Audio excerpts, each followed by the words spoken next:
శంఖారావము 8th chapter అయిన అక్షర పరబ్రహ్మ యోగంలో మనం ఇప్పుడు 9వ శ్లోకం చదువుకోబోతున్నాము. మన రికార్డింగ్ నెంబరు 62 స్టార్ట్ అవుతోందన్నమాట. ఇక్కడ హెడ్డింగ్ పురాణ పురుషుడు అని పెట్టారు. అన్ని వస్తువుల వలనే నీ బుద్ధి కూడా నీకన్నా వేరుగా ఒక శక్తి వలె, ఒక ప్రజ్ఞ వలె నీకు భాషించుచుండును. ఒక్కొక్కప్పుడు అది నీవుగా నిర్ణయములు చేయుచుందువు. ఈ నిర్ణయములు బాహ్య ప్రయోజనములపై ఆధారపడిన నాడు అవి నిర్ణయములు కాక మార్పులు మాత్రమే అగుచుండును. అట్లు కాక నీవు వ్యాపించి ప్రవహించుటకు వాహికగా విద్యుచ్ఛక్తి తీగల వలె నీ బుద్ధి పనిచేయుట సంభవించినచో నీకన్నా బాహ్యములైన అంశములలో నీవు ప్రవేశించి వానిని నీలోని భాగములుగా సమకూర్పగలుగుదువు. బాహ్య వస్తువుల సేకరణము, ఆర్జన, వినియోగము ఈ మొత్తమన్నీయూ కలిసి నీ అందలి భాగములుగా వర్తించును. దీనిని అభ్యసించుటయే యోగాభ్యాసము. అప్పుడు నీయందును పరిసరములయందును ప్రసరించుచున్న నీవు నేను అను సత్యమే కాని నీవు కాదు. ఈ నేను నీలోని జీవుడుగా ప్రసరించుచున్నంత మాత్రమున జీవుడను కాను, పరమ పురుషుడను. అట్టి నా యథార్థ తత్వము దివ్యము. అట్టి నన్నే యోగాభ్యాసము చేయువాడు ధ్యానింపవలెను. నా నుండి బయలుదేరిన సంకల్పములు మార్పులుగాక నిర్ణయములగుచుండును. నా నుండి వెలుపలకు రూపుకట్టుచుండును. కనుకనే ఈ పరమపురుషుడనైన నన్ను కవిగా పెద్దలు దర్శించుచున్నారు. బుద్ధి, మనస్సు మొదలగునవి నా నుండి వెలుపలకు రూపుకట్టుకొని మరల నాయందు పర్యవసానమగుచుండును. కనుకనే బుద్ధ్యాదులకు కాల నిర్ణయము, కాల పరిమితి ఏర్పడుచున్నవి. వానికన్నా ముందువాడుగా నేనెప్పుడూ ఉన్నాను. కనుక నన్ను పురాణ పురుషుడు అని కీర్తింతురు. పురాణుడు అనగా పూర్వము ఉన్నవాడని అర్థము. బుద్ధి, మనస్సు మున్నగు వాని యందు చర్చ, సదుపాయము, సౌకర్యము మున్నగు కదలికలు ఉండును, వికల్పములు ఉండును. నా యందు అవి పుట్టి వర్తించుట అను సత్యమునకు వికల్పములు ఉండవు. కనుక నేను శాసించువాడనుగా కూడా భావింపబడుచున్నాను. వాయు విమానమున ప్రయాణము చేయుచున్నవారు అనేక విషయములను చర్చించుకొని నిర్ణయములు తీసుకొంటిమి అనుకొనవచ్చును. ఈ మొత్తము నిర్ణయములు విమానయానము యొక్క భవితవ్యముపై ఆధారపడి ఉన్నవి గనుక స్వతంత్ర సత్యములు కావు. విమాన భవితవ్యము సత్యముగా వానిని శాసించును. అట్లే నేను శాసించువాడను.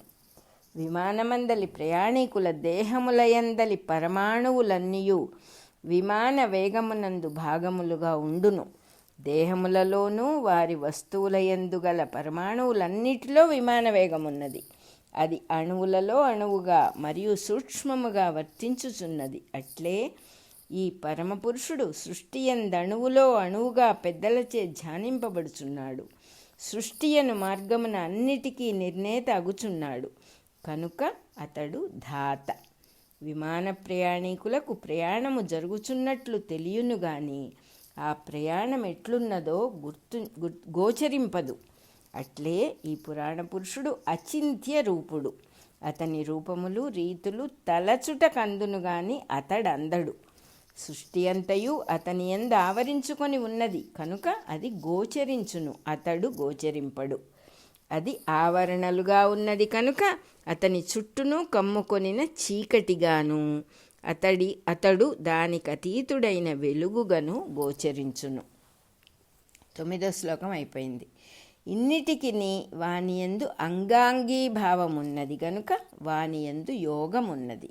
ఇన్నిటికి తనయందు పట్టి ఉంచు యోగ బలముగా అతడు పనిచేయుచున్నాడు. ఈ యోగ బలము జీవులకు భక్తి వలన సంక్రమించును. దానితో మనస్సు నిశ్చలమగును. నిశ్చలత్వమనగా అతని యందుండుట. ఇది కలిగినప్పుడు జీవునిపై పాంచభౌతిక దేహము యొక్క ప్రభావం ఉండదు. జనన మరణములు భూత ధర్మములపై ఆధారపడి ఉండవు, భూతములపై స్వామిత్వం ఉండును. దీనిని అభ్యసించుటకు దేహ విమోచన సన్నివేశం ఒక అవకాశముగా, సాధనాంశముగా స్వీకరింపవలెను. అంతకుముందు చేసిన సాధనతో దేహములను విడువవలెను. మనస్సు భక్తియోగముతో నిశ్చలము కాగా భ్రూమధ్యమున ప్రాణగతిని చక్కగా ప్రవేశింపచేసి జీవుడు దేవుడై పరమపురుషుని పొందును. భ్రూమధ్యమున ప్రాణగతులను ప్రవేశింపచేయుట ఎట్లు? మనస్సుతో శ్వాసను ధ్యానించుట అభ్యసింపగా ప్రాణగతులును మనస్సు ఒకటి అగును. తాను సంకల్పముచే ఊర్ధ్వముగా అనగా స్థూలమును విడిచి సూక్ష్మముగా ప్రసరించును. శ్వాస నిలచి జీవప్రజ్ఞ భ్రూమధ్యమున స్థానము గొనును.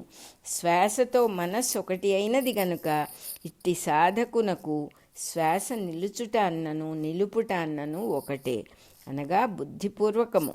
మిగిలిన వారికి శ్వాస బలవంతముగా నిలచును, తన అధీనము లేక నిలచిపోవును. ఇదియే మృత్యువు. ఇది జరిగినప్పుడు మనోమయ పురుషుడు గిలగిలా తన్నుకొనును. శ్వాసపై దేహముపై ఆసక్తితో చచ్చును. కనుక మరల దేహమునకు దిగివచ్చుటకు, దేహముచే ఆకర్షింపబడుటకు లొంగును, అనగా కర్మబద్ధుడగును. అట్లుగాక మనస్సు ప్రాణము కలిసి ఒకటైనవాడు దేహబంధమును విడదీసి భ్రూమధ్యము మార్గమును పట్టును. అతడు దేహము విడిచినప్పుడు శ్వాస నిలుచును లేక నిలుపును. దేహముపై ఆసక్తి లేని స్థితిలో దేహమును విడుచును. అట్టి స్థితిని పొందిన తన్ను అక్షరము అని తెలిసినవారు చెప్పుదురు. దీనిని తెలిసిన వారే వేదము తెలిసినవారు. క్షరమనుభావము భూత పరిణామమునకు సంబంధించినది కనుక ఈ అక్షరునకు అది ఉండదు. అతడు వేదమును పలుకుట ఉండును గాని వేదమును గురించి పలుకుట ఉండదు. వాక్కును ఉచ్చరించును గాని వాక్కుతో ఇతర విషయములను ఉచ్చరింపడు. వినువారి స్థితిని బట్టి అందు ఇతర అర్థములు తెలియబడును. దీనిని అభ్యసించువారు తాము దీనియందు ప్రవేశించుచున్నారు. ఇతరులు దీనిని నేర్చుకొనుట పఠించుట చేయుచున్నారు. సిద్ధుడు నేర్చిన దానియందు అంతర్యామిత్వము నందును. ఇట్లు ప్రవేశించుట లభ్యమైన కొలది రాగములు తొలగిపోవును. ఈ స్థితి ఒక్కటే సంకల్పముగా గలవారికి కోరదగినది ఉండదు. ఈ స్థితి ఒక్కటే సంకల్పముగా గలవారికి కోరదగినది ఉండదు, అనగా కోరికలుండవు. దీనిని కోరువాడు దీని యందు చరించును. అదియే బ్రహ్మచర్యము. దీనిని అభ్యసించుటకే పెద్దలు ఇంద్రియార్థములపై ఆసక్తిని బుద్ధిపూర్వకముగా విడుచుచున్నారు. దీనిని ఎట్లా అభ్యసింపవలెనో సంగ్రహముగా వివరించుచున్నాను. 11వ శ్లోకం అయిపోయింది. నెక్స్ట్ హెడ్డింగ్ యోగ ధారణము. కిటికీలో నుండి దీపము కనిపించుచు కన్నులపై కిరణములు పడుచున్నచో రాత్రి కొందరికి నిద్ర పట్టదు. అట్టివారిలో ఒకడు కన్నులకు చేయి అడ్డు పెట్టుకొని నిద్రించును, మరి ఒకడు కిటికీకి అడ్డుగా తెరమూసి నిద్రించును, మరి ఒకడు కిటికీ తలుపులు మూసి నిద్రించును, ఇంకొకడు దీపము తొలగించి మూలపెట్టియో ఆర్పివేసియో నిద్రించును. వీరిలో గల భేదమెట్టిది? దీపము తొలగించి పడుకొనిన వానికి ఒక్కనికే సరి అయిన నిద్ర పట్టును. చేయి అడ్డు పెట్టుకున్న వానికి నిద్రలో చేయి దింపినప్పుడల్లా మెళుకువ వచ్చును. తెరమూసి నిద్రించు వానికి గాలికి తెర తొలగినచో నిద్రాభంగమగును. తలుపులు మూసిన వానికి నిద్ర చక్కగానే పట్టును గాని దీపము వ్యర్థముగా కాలిపోవచుండును. ఇందరిలో దీపమును తొలగించిన వాడొక్కడే పద్ధతి తెలిసి నిద్రించినవాడు. అట్లే మనస్సు ఇంద్రియముల ద్వారమున బాహ్య ప్రజ్ఞల రూపమున పరిగెత్తుచున్నప్పుడు మనస్సు నరికట్టుటకై యోగాభ్యాసము చేయువారిలో కూడా ఇన్ని విధములైన వారు ఉన్నారు. ఇంద్రియ ద్వారములను సంయమనము చేయదలచినప్పుడు ఇంద్రియములను మూసినను దమించినను లాభము లేదు. మనస్సును బిగబట్టి కన్నులు మూసినను లాభము లేదు.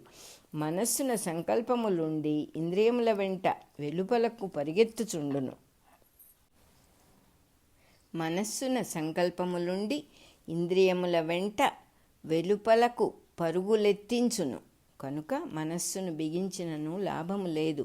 తాను ప్రేమించిన స్త్రీ బాట వెంబడి వచ్చుచున్నదని తెలిసినప్పుడు చూడరాదని కన్నులు మూసుకొన్నను ఆమెను గూర్చియే ఆలోచించును గదా. సంకల్పము నరికట్టక కన్నులు మూసి ఏమి లాభము? నిజమైన సంయమము చిక్కుటకు ఒక్కటే మార్గము. దినచర్యలోని పనులలో వలసిన వానిని అనుష్ఠించుచు తాను కోరిన వానిని తగ్గించుచు నిలిపివేయవలెను. దానితో ఇంద్రియద్వారముల వాడుక అనావశ్యకముల యందు వ్యర్థమగుట తగ్గిపోవును. క్రమముగా సంయమము అలవడును. మనస్సును శ్వాసతో మైత్రి చేయించుచు హృదయమున నిలుపుట నేర్చుకొనవలెను. అనగా మనస్సును హృదయమున నిరోధించుట నేర్చుకొనవలెను. ఇంద్రియ ప్రవృత్తులు కూడా హృదయమునకు ఉన్ముఖములై ప్రయాణము చేయును. తన శ్వాసరూపమైన వేదమును అక్షరమును గమనించుచునే సాధకుడందు ప్రవేశింపగలుగును. ఈ మార్గమున సాధనము చేయువాడు తన ప్రాణమును నేనను ప్రజ్ఞను ఒక్కటిగా నిలుపును. ప్రాణస్పందనలు నిలచిపోయి భ్రూమధ్య మార్గమున శిరస్సునందు వర్తించును. అప్పుడు హృదయము నుండి శిరస్సు వరకు తాను వెలుగుచుండుట క్రమముగా తెలియును. ఈ జ్యోతిని తానుగా ధ్యానించుచు సాధకుడు ధారణ చేయును. 12వ శ్లోకం అయిపోయింది. ఓం అక్షరము అనేది ఇక్కడ హెడ్డింగ్ అన్నమాట 13వ శ్లోకానికి. ఓం అక్షరము ఈ జ్యోతిని నేను అని స్మరించుచు తనను తాను ఉచ్చరించుటను గమనింపవలెను. అంతకుముందు శ్వాసగా పనిచేయుచున్న ఈ ప్రవృత్తి ఇప్పుడు ఓంకారముగా నిలబడును. అందు కరగిన మనస్సు ఓంకారమునకు అర్థముగా దర్శనమిచ్చును. తానను జ్యోతి నేను అని తనను తాను ఉచ్చరించుటయే అక్షరస్వరూపమని గమనింపవలెను. ఈ అక్షరమునే ఓం అని కంఠముతో నిదానముగా దీర్ఘముగా ఉచ్చరింపవలెను. ఇది తాను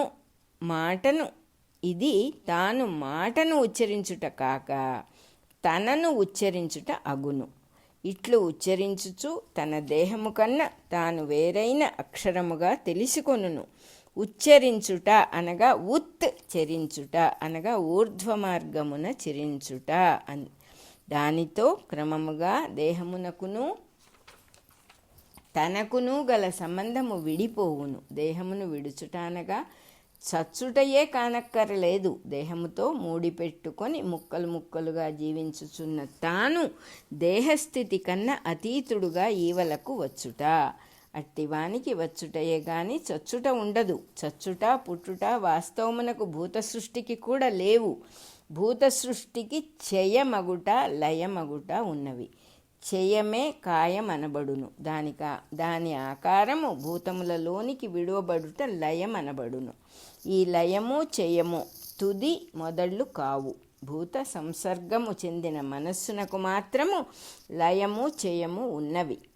భూతములకు గాని తనకు గాని లేవు. కనుక ఇచట ప్రయాణకాలమనగా మనస్సు ప్రాణముతో కలిసి దేహమును విడిచి తన యందు పర్యవసానమగుట.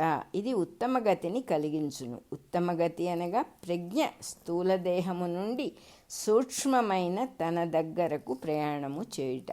ఈ గమనములో మనపై పనిచేయుచున్న దేహము ఇంద్రియములు మనస్సు అనువాని బంధములు తొలగును. ఇదియే వేద విధులు అక్షరమున ప్రవేశించుట అనుచున్నారు. దీని వలననే యతులు రాగములు తొలగిన వారగుచున్నారు. దీని రుచి తెలియుట వలననే బ్రహ్మచర్యము చరించుచున్నారు.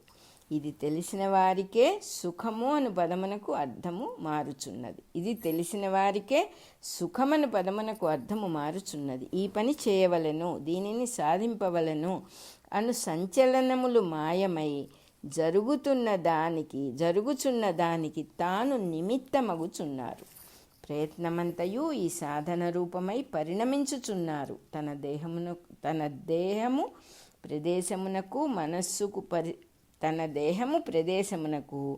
మనస్సు పరిసరములకు కాలమునకు ఆకలి దప్పులకు కట్టుబడి ఉండును. ఈ కట్లు తెగిపోయి తాను దేశమునకు కాలమునకు అతీతుడై సుఖదుఖములకు అతీతుడైన స్థితికి చేరుకొనును. ఈ చెప్పబడిన సాధనము అనుదినము ఒకే ప్రదేశమున కూర్చుండి ఒకే సమయమున చేయవలెను. కాలక్రమమున మనస్సునకు ప్రయాణ కాలము సిద్ధించును. తాను అక్షరమై దేహబంధమును త్యజించును. 13వ శ్లోకం అయిపోయింది. అలాగే మన రికార్డింగ్లో 62 నెంబర్ కూడా అయిపోయింది.